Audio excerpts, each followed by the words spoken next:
So hello everyone, I am Vinod Singh and welcome to the current exam. So आज की class में हम 28 अगस्त का द हिंदू एडिटोरियल के इम्पॉर्टेंट वोकैब्स कवर करने वाले हैं। तो एपिसोड नंबर 66 में आप सभी का स्वागत है। तो चलिए बढ़ाते हैं एक कदम वर्दी की ओर। सो लास्ट क्लास में हमने कुछ वर्ड्स किए थे, उनका रिवीजन कर लेते हैं पहले। तो लास्ट क्लास में क्या किया था? एडमेंट। एडमेंट मतलब क्या होता है सर? तो एडमेंट मतलब अटल या अडिग होता है, जो दृढ़ निश्चय मतलब बिल्कुल जिद्दी स्वभाव का, जिसने ठान लिया तो बस वही करके मानेगा। कोल्यूड क्या होता है सर? साठ गांठ करना, मतलब आपस में खुसुर पुसुर करके षड्यंत्र रच लेना किसी तीसरे बंदे को परेशान करने के लिए, ठीक है। तो षड्यंत्र करना, मिलकर कोई चाल चलना। फिजिबल क्या होता है सर? जो कोई ऐसी चीज़, मतलब जो प्रैक्टिकल चीज़ें हों, व्यवहारिक हों, साध्य हों, कार्यान्वित किया जा सकने वाला काम।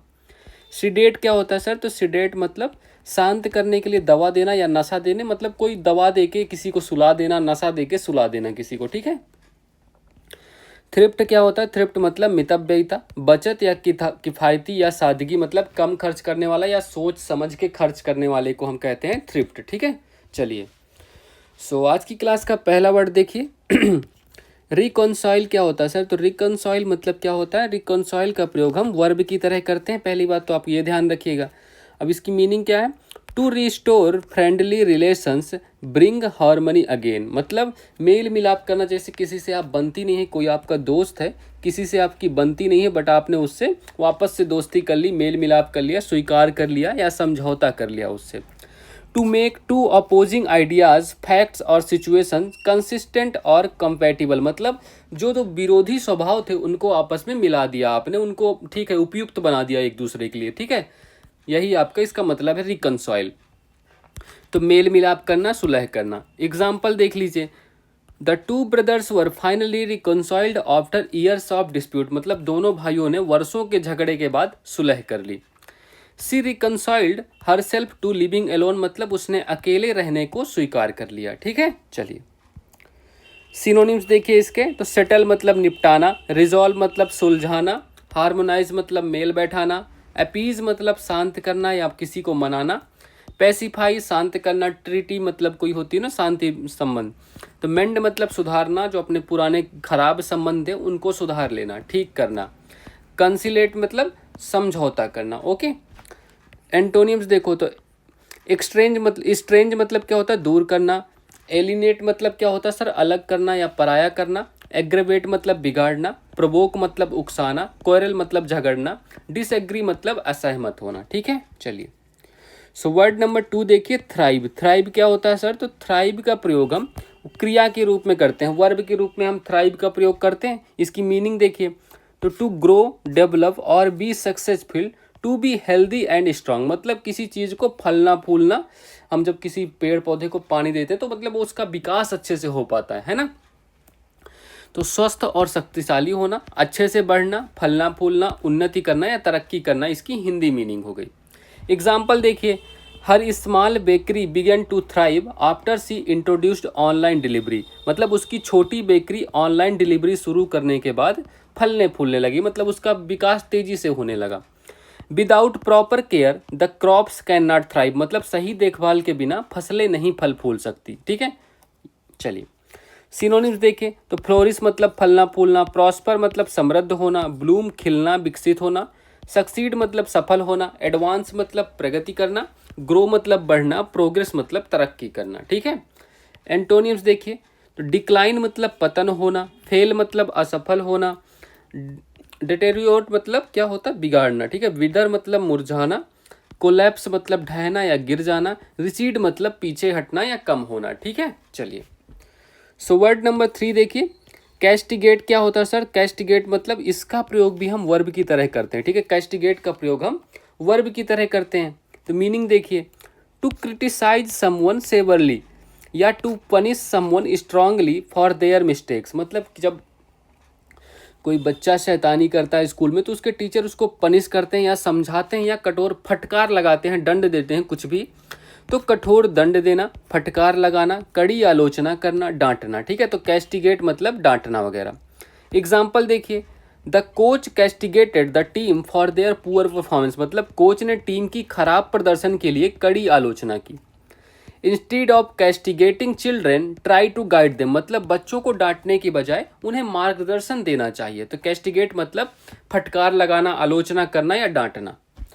इसके सिनोनिम्स देखिए तो स्कोल्ड मतलब डांटना हो गया, रिव्यूक मतलब फटकारना हो गया, रेप्रीमेंड मतलब डांट फटकार करना, चेस्टाइज मतलब दंडित करना, क्रिटिसाइज मतलब आलोचना करना, कंडेम मतलब निंदा करना। ठीक है। एंटोनियम्स देखिए तो प्रेज मतलब प्रशंसा करना हो गया, अप्लाउड मतलब तालियां बजाना या सराहना करना, कॉम्प्लीमेंट मतलब बधाई देना, अप्रूव मतलब स्वीकृत देना, कमेंट मतलब प्रशंसा करना। ठीक है। तो आप कैस्टिगेट का मतलब समझ गए, आलोचना करना, डांटना या फटकार लगाना। चलिए तो वर्ड नंबर 4 देखिए, इम्योर्ड। इम्योर्ड देखो ये सेकेंड फॉर्म है वर्ब की, एक तो ये आपको ध्यान रखना, तो वर्ब के रूप में प्रयोग होगा। अब क्या होती है इसकी मीनिंग, टू इनक्लोज और confine someone against their will, मतलब किसी को कैद करना उसकी इच्छा के बिना। टू शट अवे और isolate someone from the outside world, या किसी को बाहरी संसार से अलग कर देना, एक अकेले कमरे में बंद कर देना, है ना। तो हिंदी देखिए, हिंदी मीनिंग अलग थलग करना, बंद कर देना, कैद करना, बंदी बनाना। ठीक है। तो इम्योर्ड मतलब बंदी बनाना किसी को। एग्जाम्पल देखिए, the monks immured themselves in the monastery for years for meditation, मतलब साधु वर्षों तक ध्यान देने के लिए मठ में कैद रहे। He felt immured in his small town unable to explore the world, मतलब वह अपने छोटे शहर में कैद सा महसूस करता था, दुनिया नहीं देख पाया। ठीक है। चलिए सिनोनिम्स देखिए इसके, तो कन्फाइंड मतलब कैद किया हुआ, इम्प्रिजन्ड कैद में डालना, इनक्लोज्ड घेरा हुआ या बंद किया हुआ, सेक्लूडेड मतलब अलग थलग, ट्रैप्ड मतलब फंसाया हुआ।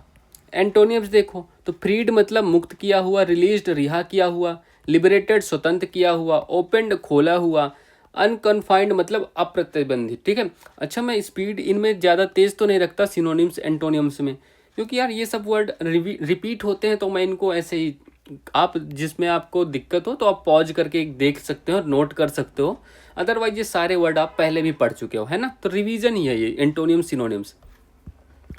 चलिए तो वर्ड नंबर 5 देखिए, रफियंस क्या होता है सर। रफियंस आजकल यूपी में इन्हीं का तो बोलबाला है, यूपी में मतलब चोरों की गैंग चल रही है ना, तो ये उन्हीं चार लोगों में से 4 हैं ये। तो रफियंस का प्रयोग हम नाउन की तरह करते हैं। मीनिंग क्या होता है, वायलेंट होता है, एग्रेसिव और लॉलेस पीपुल।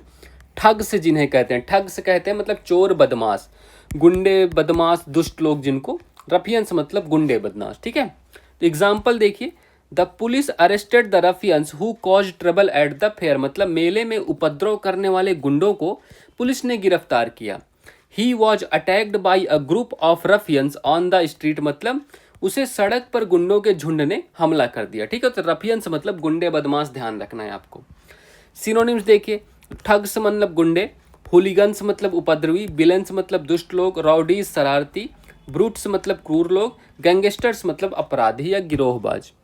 एंटोनियम देखो तो जेंटलमैन सभ्य पुरुष, नोबलमैन उदार व्यक्ति, प्रोटेक्टर्स मतलब रक्षक हो गए, गार्जियन संरक्षक, जेंटल फॉक मतलब सभ्य लोग। Okay got it. चलिए सो आज के आइडियम्स एंड फ्रेजेस देखते हैं। तो इन ब्लैक एंड व्हाइट मतलब क्या होता है, इन राइटिंग मतलब लिखित में दो भैया, जो भी तुम कह रहे हो लिखित में दो। इन ब्लैक एंड व्हाइट मतलब लिखित में। एट अ लॉस मतलब क्या होता है, अनेबल, नॉट नोइंग। ठीक है। तो अनेबल हो गया, not knowing about what to do और से मतलब घबरा जाना, पता ना चलना कि भैया क्या करना है, क्या करना है, क्या सहना है ना। तो एट अ लॉस मतलब घबरा जाना, समझ नहीं पाना क्या बोलना है। लेम एक्सक्यूज मतलब ये तो आपको पता होगा, झूठा बना, मतलब कुछ भी बोल रहे हो यार तुम, सर पेट दर्द कर रहा था इसलिए मैं होमवर्क नहीं कर पाया, ऐसा कोई बहाना होता है। कोई मशीन ही नहीं बनी जिससे पेट दर्द तुम्हारा पता चल सके, सर दर्द पता चल सके, है ना। तो लेम एक्सक्यूज, अनसेटिस्फैक्ट्री एक्सप्लेनेशन मतलब झूठा बहाना जिससे आप संतुष्ट ना हो। हैंड इन ग्लव मतलब क्या होता है, घनिष्ठ संबंध, जब आप हाथ में अपने ग्लव पहनते हो तो उन दोनों का घनिष्ठ संबंध रहता है ना। तो working closely with someone, very intimate मतलब घनिष्ठ संबंध। ठीक है। A hard nut to crack मतलब कठिन परिस्थिति, बहुत ही ज़्यादा कठिन परिस्थिति में फंस जाना। अ डिफिकल्ट प्रॉब्लम और सिचुएशन टू सॉल्व और डील विथ। ठीक है। तो ये आपको समझ गए, तो पांचों के पांचों आपको याद होने चाहिए इसी क्लास में, 2 मिनट के अंदर ही सब याद कर डालो। ठीक है। चलो सो फिक्स्ड प्रीपोजिशंस करते हैं, जो मोस्ट इंपॉर्टेंट टॉपिक है इस क्लास का। एक्यूज मतलब क्या होता है सर, आरोप लगाना होता है। एक्यूज के बाद हमेशा ऑफ का प्रयोग करेंगे। तो दे एक्यूज्ड हिम ऑफ रॉबरी, मतलब उन्होंने उसको रॉबरी या मतलब चोरी चकारी के लिए उसको आरोप लगाया उस पर। अफ्रेड मतलब डरना होता है, तो अफ्रेड के बाद भी ऑफ का प्रयोग आता है, ये तो आप कई बार यूज करते हो, I am afraid of darkness, मुझे अंधेरे से डर लगता है। अवेयर मतलब से अवगत, किसी बात से अवगत कराना, अवेयर के बाद भी ऑफ का प्रयोग होता है। देखो accuse of, afraid of, aware of, ठीक है, तो be are aware of our rights, ठीक है, ये ध्यान रखिएगा। बी अवेयर का मतलब बी से सावधान, इसके बाद भी ऑफ का प्रयोग करते हैं। देखो तो अक्यूज हो गया, अफ्रेड हो गया, अवेयर हो गया, बी वेयर मतलब सब के बाद ऑफ का प्रयोग करते हैं। बी वेयर ऑफ डॉग्स, ठीक है, इस समय डॉग्स तो काफ़ी चर्चा में चले हुए हैं, ट्रेंड में चल रहा है डॉग्स वाला टॉपिक। बिजी मतलब क्या होता है, व्यस्त होना, बिजी के बाद हमेशा विथ का प्रयोग करते हैं, तो she is busy with his work, ठीक है, तो ये ध्यान रखिएगा। चलिए कल की क्लास का होमवर्क देखिए, तो select the option that expresses the given sentence in passive voice, मतलब इसी का saw the tiger in the forest, इसका पैसिव वॉइस बनाना है, ठीक है, तो अब बताओ भाई, तो इसका मोस्ट मतलब सबसे सही पैसिव वॉइस कौन सा है इन चारों में से। तो देखो इसी का सॉ, अब ये पास्ट इंडिफिनिट टेंस में, अब ये किस टेंस में चेंज हो जाएगा बताओ भाई, तो ये कंटिन्यूअस में चेंज होगा, है ना, तो ये तो आपको पता ही है, तो सॉ की जगह हम वॉज सीन कर देंगे, ठीक है। वर्ब की क्या कौन सी थर्ड फॉर्म आती है, सा का थर्ड फॉर्म सीन होगा, तो डट, और इसको ये तो टाइगर ऑब्जेक्ट को सब्जेक्ट में बदलना, तो टाइगर हो गया, ठीक है, द टाइगर वॉज सीन, ये सब जो सी है ये पहला तो गलत ही हो गया, ये भी गलत हो गया क्योंकि वर्ब की थर्ड फॉर्म ही नहीं है इनमें, ठीक है, तो अब इन दोनों में से कोई एक सही होगा। बाई द फॉरेस्ट कैसे होगा, जंगल ने कैसे देख लिया, तो ये गलत हो जाएगा और ऑप्शन नंबर 3 सही होगा, ठीक है। तो ये तो काफ़ी आसान था, ऐसे ही क्वेश्चन सीजीएल का क्वेश्चन है, देख लो तुम लोग, ऐसे क्वेश्चन आते हैं, बट माइन्यूट मिस्टेक से आपका गलत होता है एग्जाम में, क्योंकि आपने प्रैक्टिस नहीं करी होती है ना। Practice makes a man and women also perfect, है ना। चलो तो वो ध्यान रखना, प्रैक्टिस पे फोकस करो। आज की क्लास का होमवर्क देखो, तो the following sentence has been divided into 4 segments, identify the segment that contains an error, तो ऐसा कौन सा पार्ट है जिसमें इरर है। Mister Abhilash and his family have received no informations about the incident, अब इसमें से कौन सा गलत है ये आप लोग बताओगे, ठीक है, तो हैव रिसीव्ड गलत होगा, नो इन्फॉर्मेशन गलत होगा, about the incident mister Abhilash and his family, ठीक है, तो ये आपको बताना है, इसका आंसर आप कमेंट बॉक्स में टाइप जरूर कीजिएगा, ठीक है। चलिए that's all for this class, please like कर दीजिएगा, शेयर कर दीजिएगा, अपने दोस्तों तक पहुंचाइए ये क्लास, और सब्सक्राइब कर दीजिएगा, ठीक है, सब्सक्राइब करोगे तो उससे अप्रिसिएशन मिलता है थोड़ा बहुत मुझे। All the best, have a good day.